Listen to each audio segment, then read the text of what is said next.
Tengo ya aquí en este estudio al gobernador Javier Corral. Javier, muchísimas gracias por acompañarnos. A ras de suelo. A ras de suelo. ¿Se acuerda cuando andaba usted a ras de suelo? Era difícil, ¿no?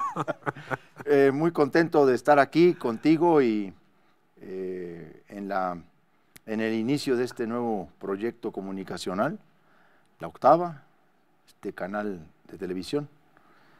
Es radio, radio, internet, TV, es multiplataforma, como tienen multimedia. que ser hoy las cosas. Está muy bien. Pues muchas gracias por la invitación. Tengo una enorme cantidad de preguntas, pero pues voy con la primera, casi al que era reportero en sus años jóvenes y mozos. Sí.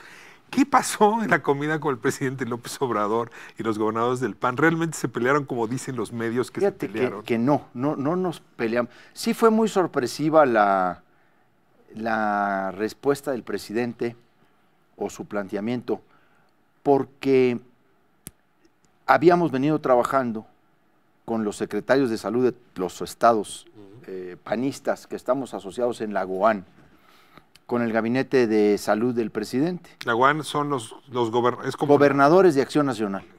Es como la CONAGO, pero solo del PAN. Pero del PAN. Es una especie de sindicato. Ya.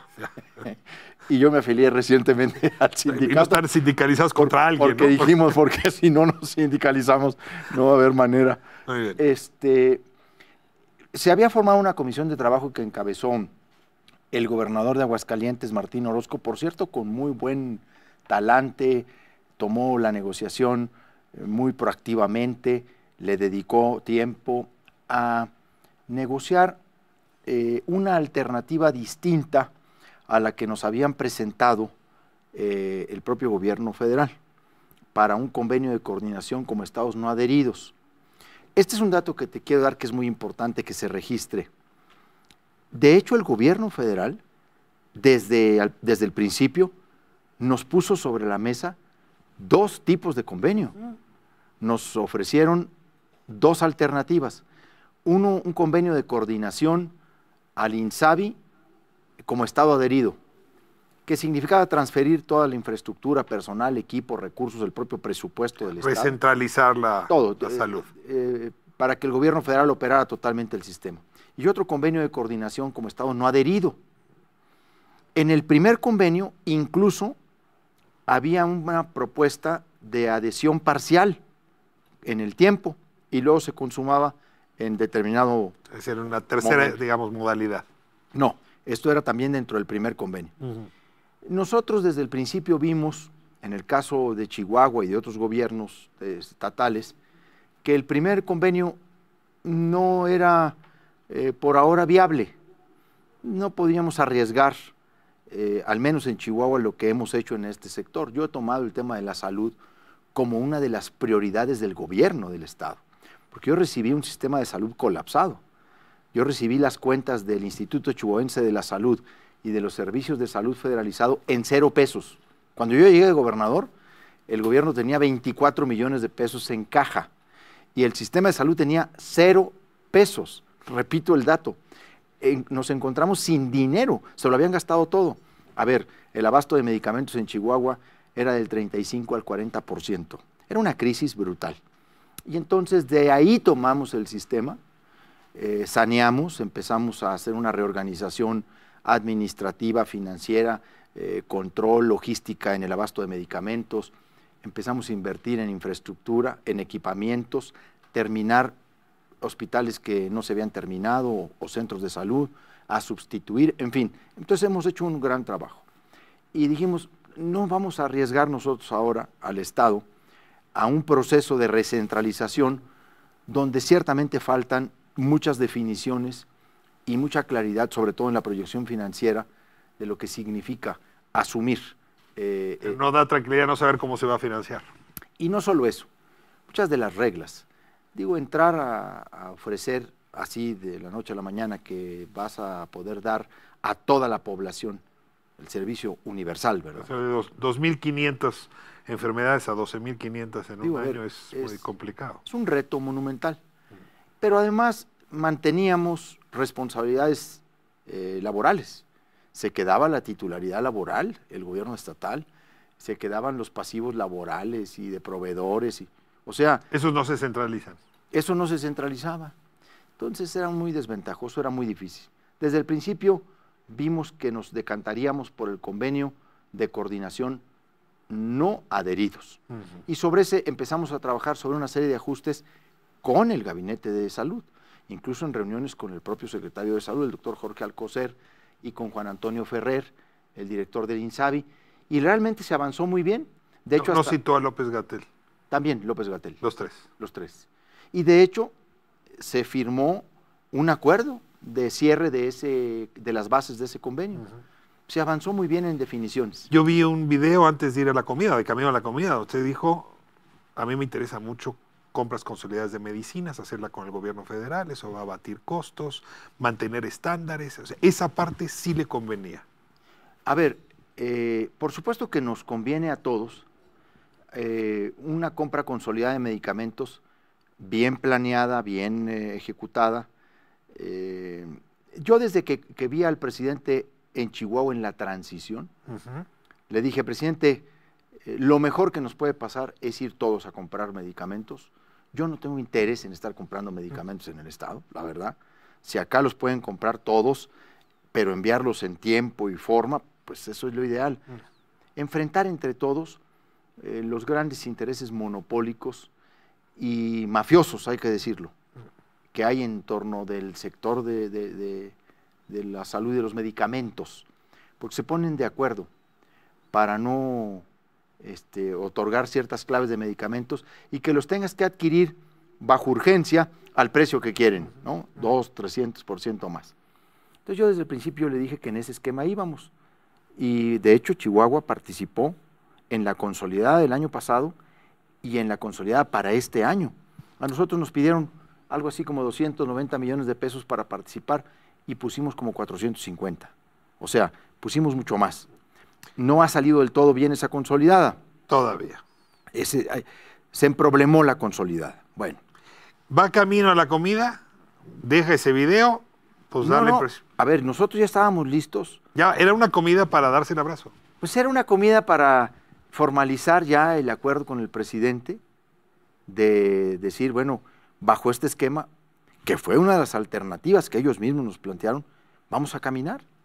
Vamos a trabajar en el objetivo de gratuidad, vamos a avanzar en el servicio universal progresivamente, sin descuidar la calidad, y vamos a ir generando estrategias nacionales en compra de medicamentos, de insumos, vacunas. Calidad. Calidad es muy importante en el servicio de salud, no solo gratuidad.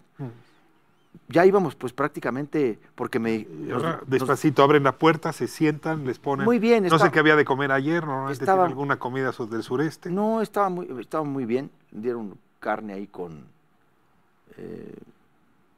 un arroz ahí.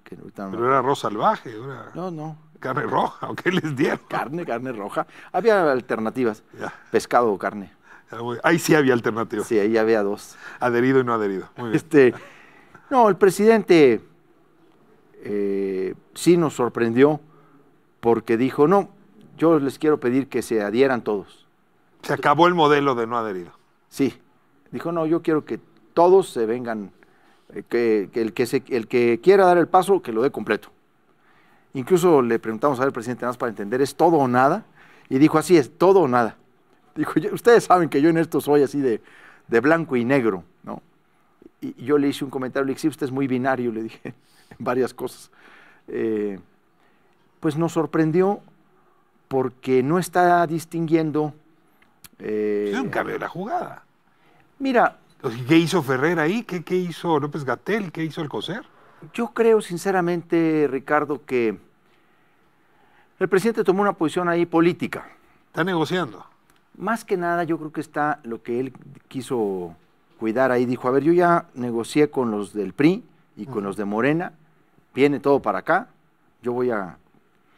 Y entonces sintió que este acuerdo era especial, vamos a decir así, o que constituía una excepción que él no iba a poder admitir porque se le podían salir los demás del acuerdo, ¿no? Decir, ¿cómo voy a hacer este esquema con unos cuando ya comprometí a los demás? Y yo creo que los demás dieron el paso porque les convenía. Claro. Porque incluso algunos de ellos lo que hicieron fue quitarse un problema. porque en algunos de los estados están colapsados los sistemas de salud.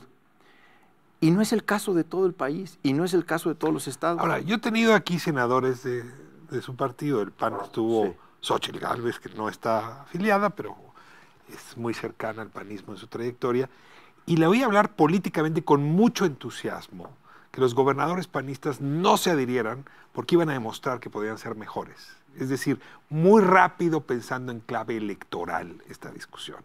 Y es difícil que de un lado o del otro no lo piensen. A ver, y ahí es donde uno como ciudadano, como población, dice, este tema no debería ser electoral, o por lo menos no en primera instancia.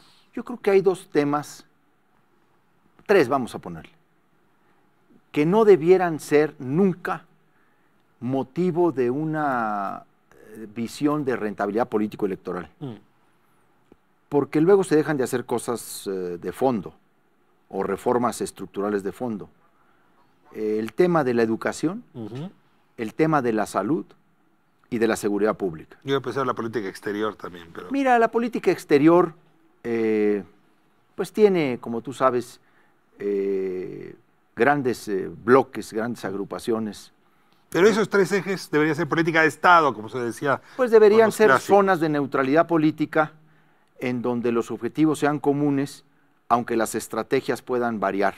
Y debe haber entendimiento y capacidad de comprensión de que el país es un mosaico, es una diversidad regional que atiende a características distintas. Tú lo has comprobado en tu recorrido por el norte de México y por distintas zonas. No, además, el PAN responde a una sociología distinta a la que el PRI responde, a la que el PRD, a la que Morena. O sea, los partidos también son reflejos de la sociología previa. Pues. Y también quiero decirte que nosotros, por ejemplo, efectivamente hemos colocado un énfasis en lo administrativo, en la reorganización administrativa, para dejar los sistemas parados, ¿verdad?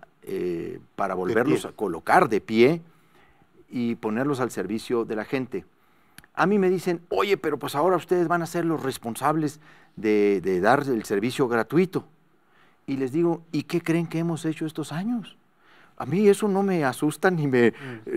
este es el gran reto. No, es un reto que yo vengo cumpliendo hace 3 años y medio en Chihuahua, porque le doy servicio gratuito de salud a 1.5 millones de habitantes en el estado de Chihuahua, que le doy servicios de salud de primer y segundo nivel y que mediante este mecanismo de reembolso de gastos catastróficos por atender las enfermedades ya de cierta especialidad, pues entraba la federación y el estado.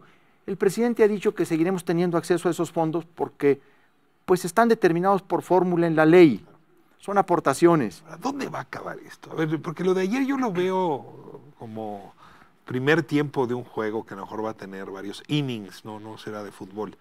El presidente no estuvo hostil, ni fue un ambiente tenso, fue un ambiente muy franco y él dijo, a ver, a mí no me gustan las medias tintas.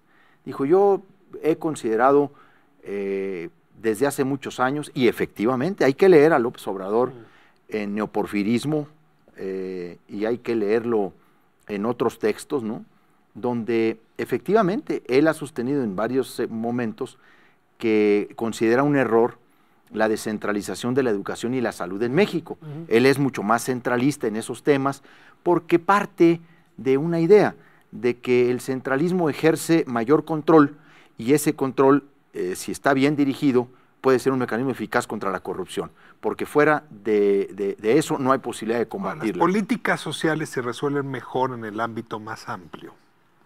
Porque en efecto, pues si Chiapas intenta resolver sus problemas de desigualdad, no puede sola, pero si se incluye a Nuevo León, sí se puede. Es correcto, las políticas sociales y sobre todo las políticas de desarrollo social que fortalecen capacidades.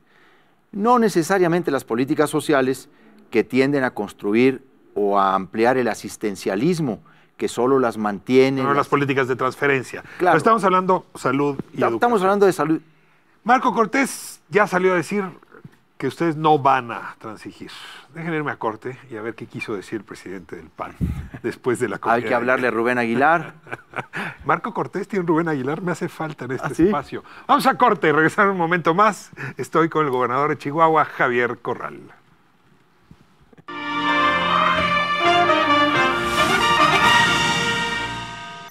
Bueno, pues en una conversación, la verdad, muy franca, y no sabe cuánto se lo agradezco, estoy aquí con el gobernador Javier Corral. ¿Son más francos en el norte o usted nació franco? No, yo creo que en el norte del país somos más directos. Economizan palabras. No, y no andamos en la falsa cortesía de... Sí, yo creo que vamos al grano. Van al grano, van a competir. En eso va a acabar la comida de ayer. El gobierno federal hará lo mejor posible y ustedes a rascarse con las propias uñas. Ahora, si se plantea como una competencia... A ver quién da mejor servicio. Qué bueno, ¿no? Pues la salud al mercado nunca ha sido buena cosa, no, pero vamos a plantearlo así. Disputémonos el honor de servir mejor a la gente en un tema tan sensible, tan estratégico para el ejercicio de otros muchos derechos. A ver, Chihuahua puede sola con el tema de la salud. No necesita dinero de la federación, no necesita recursos de la federación, apoyo del gobierno federal. Chihuahua necesita mucho apoyo de la federación en muchos ámbitos y por supuesto en el de salud. A ver, nosotros hemos planteado al presidente de la República apoyos extraordinarios para terminar 2 hospitales en Ciudad Juárez, que por cierto, te digo, nunca me ha condicionado a la firma del INSABI. Ayer en la comida con los gobernadores, yo fui de sorpresa en sorpresa. La tercera o cuarta sorpresa que tuve fue que les dijo, miren, y de los 40,000 millones de pesos de la bolsa, ahí está, por ejemplo, los recursos que vamos a usar para terminar los hospitales de Ciudad Juárez, porque yo tengo un compromiso aquí con Javier de terminar los hospitales. O sea, no ha condicionado... O sea, los quiero conmigo, pero si no se adhieren, de todas maneras los voy a apoyar. A ver, así lo dijo. Y además dijo el presidente, lo que ustedes han recibido por ley, obviamente pues eso no lo puede cambiar, va a seguir siendo.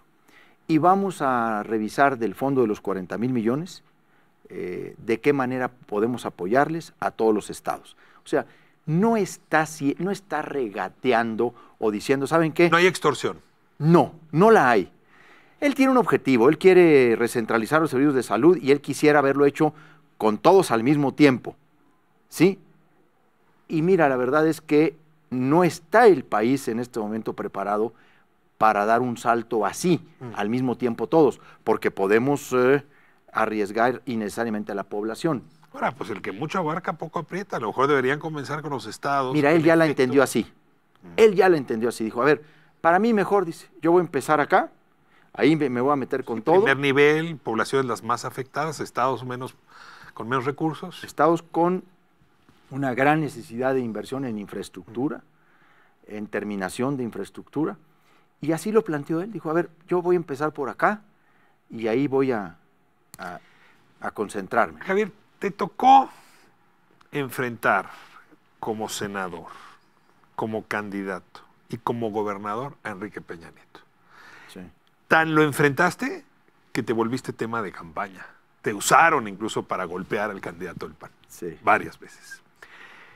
Y luego llega Andrés Manuel López Obrador, con quien también tenías distancia, quizá porque son líderes que en algún lugar se parecen en su oposición, por lo pronto, al régimen anterior.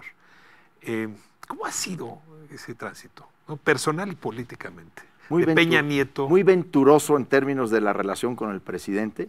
Actual. Con el otro. Mira, yo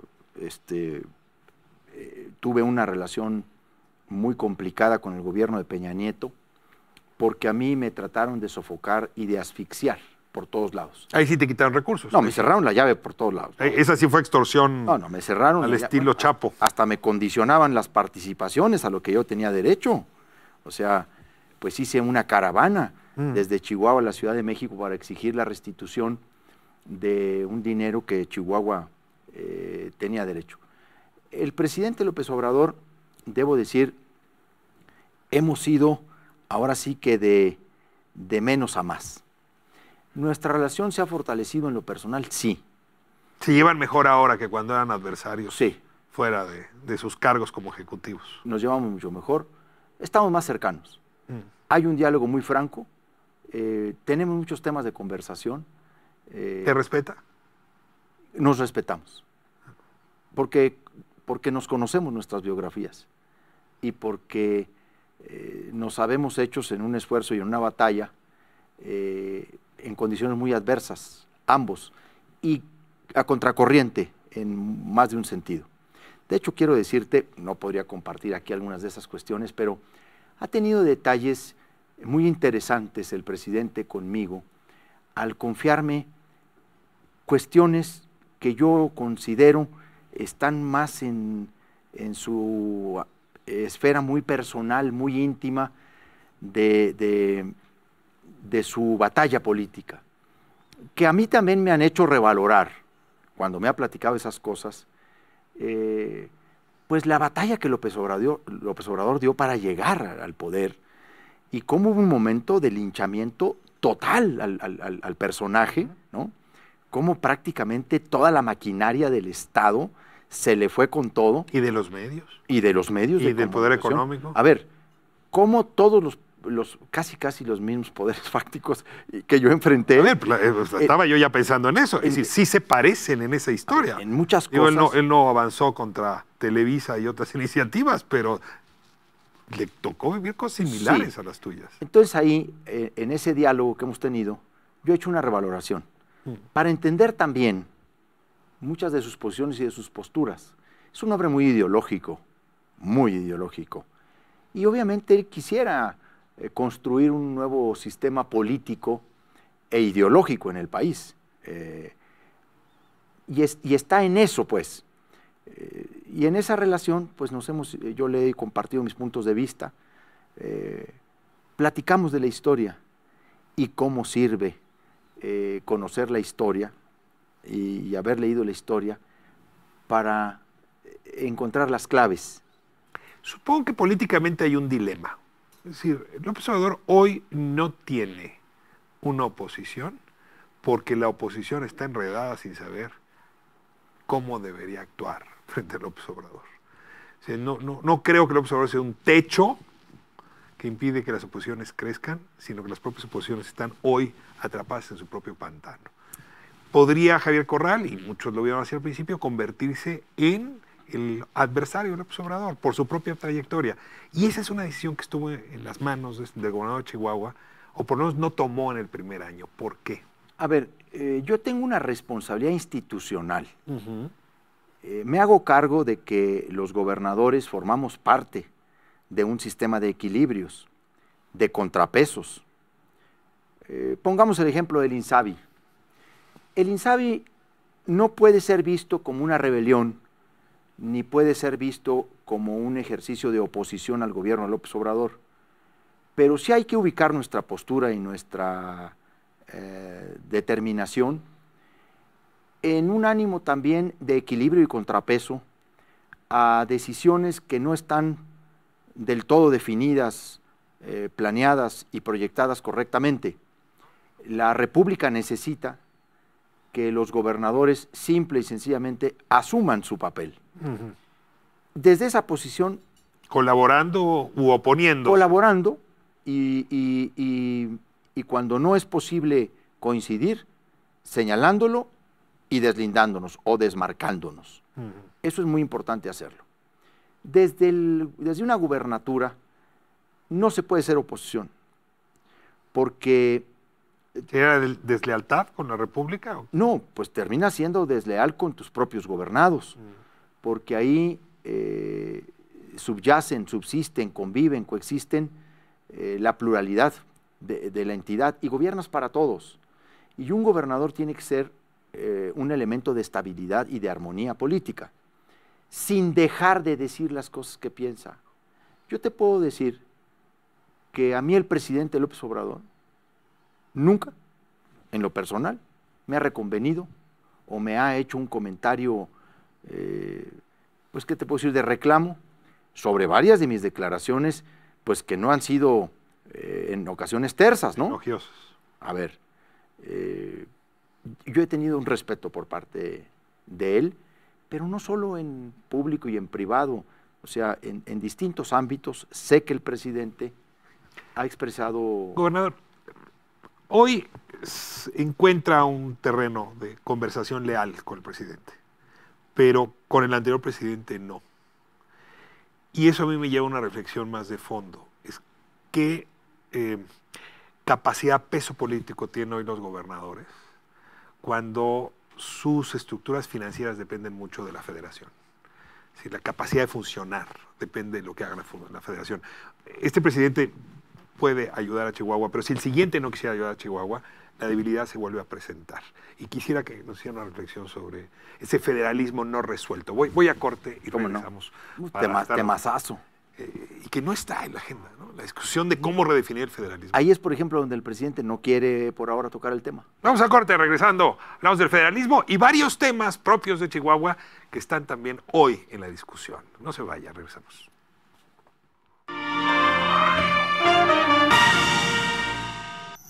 Estamos de vuelta en la octava, última recta de esta conversación, sincera conversación. Y bueno, solo para cerrar con los temas nacionales, las fronteras del federalismo en este país no alcanzan a resolverse. Un país tan diverso, tan plural, necesita un sistema federal y sin embargo está en crisis el federalismo y decía el gobernador de Chihuahua, y no es tema presidencial. Porque el presidente no ve por ahora la oportunidad de convocar a un nuevo acuerdo de carácter fiscal hacendario, así significaran incluso para el gobierno de la República nuevos ingresos o mayores contribuciones o aumentar el nivel de la recaudación. ¿No de aquí al 21 o no de aquí al 24? Pues ¿Cuál es su lectura? Yo no veo de aquí al 24 esa definición.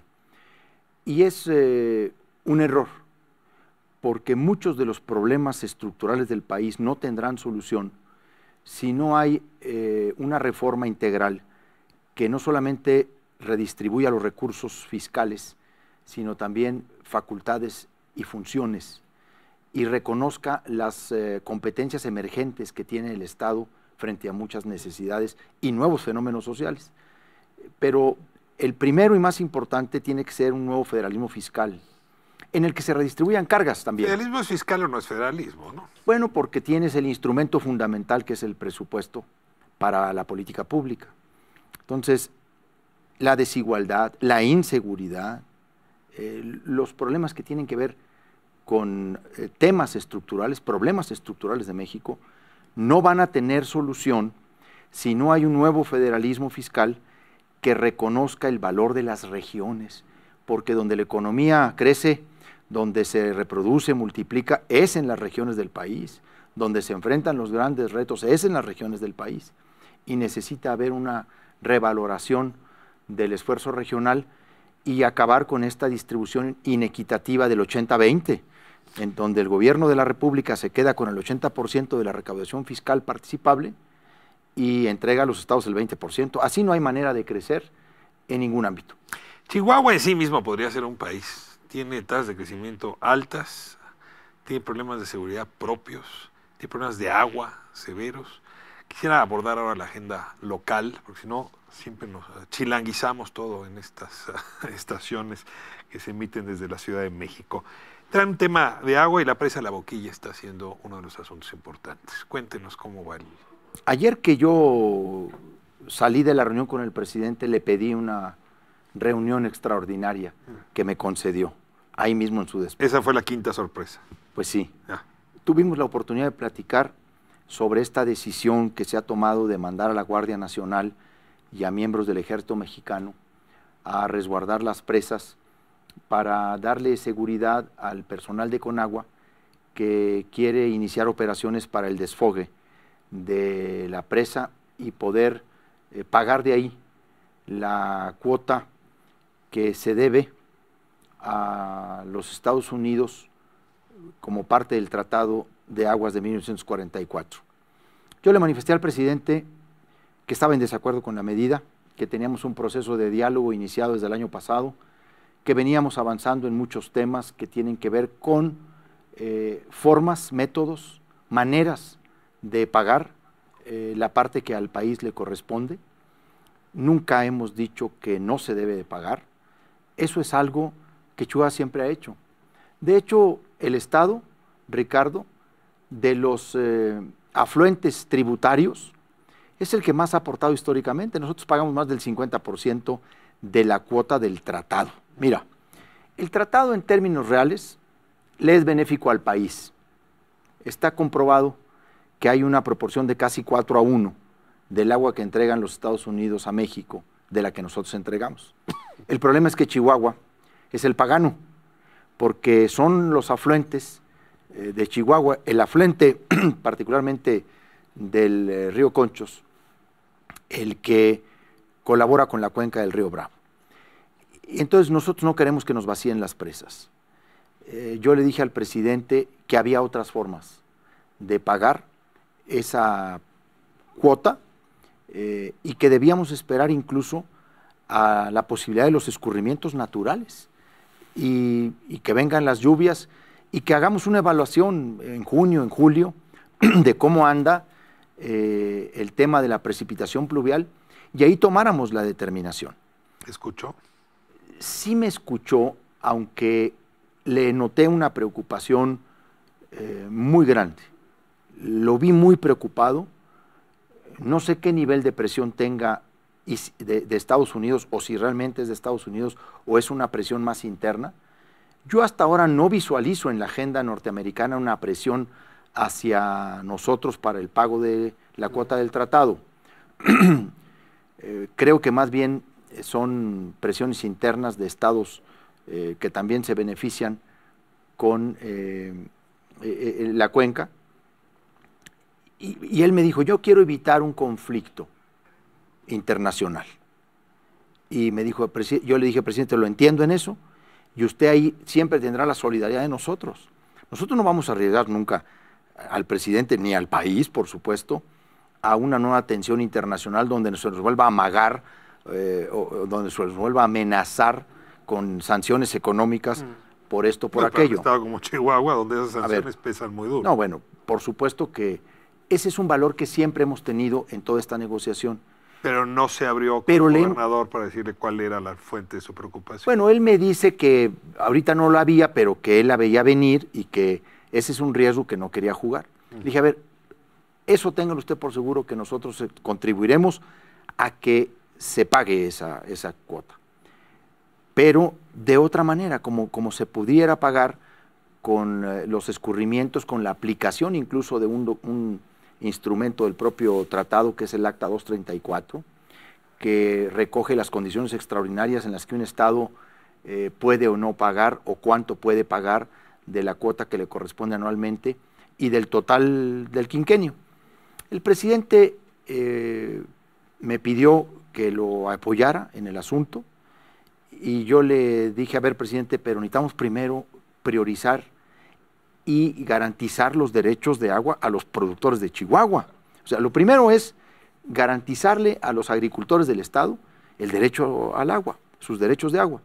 Y él me dijo, yo estoy de acuerdo en eso.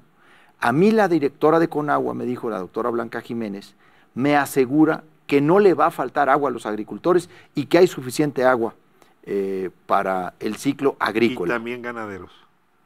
¿Mande? Y también para el ganado. Bueno, para todo lo que es los distritos de riego que están en la cuenca, ¿verdad? Entonces, él dijo, bueno, vamos a abrir una reunión de trabajo, háblale a la doctora Blanca Jiménez. Yo le hablé inmediatamente, le dije, el presidente me pidió, doctora, que le llamara, y ahorita estamos a punto de empezar una reunión en la Conagua, con gente de Chihuahua que viene nuestro secretario de Desarrollo Rural, René Almeida Grajeda, viene Óscar Ibáñez, nuestro presidente de la Junta Central de Aguas y Saneamiento del Estado de Chihuahua, porque queremos compartirles algunas propuestas que nosotros tenemos para evitar que se abran las compuertas de las presas, ¿sí? Además tenemos todo el año para pagar el agua y podemos ir midiéndole.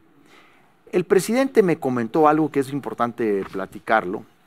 Él me dijo que un grupo de productores había esbozado o insinuado una especie de chantaje, el cobro de derechos por servicios ambientales, y que habló incluso de una suma estratosférica, ¿no?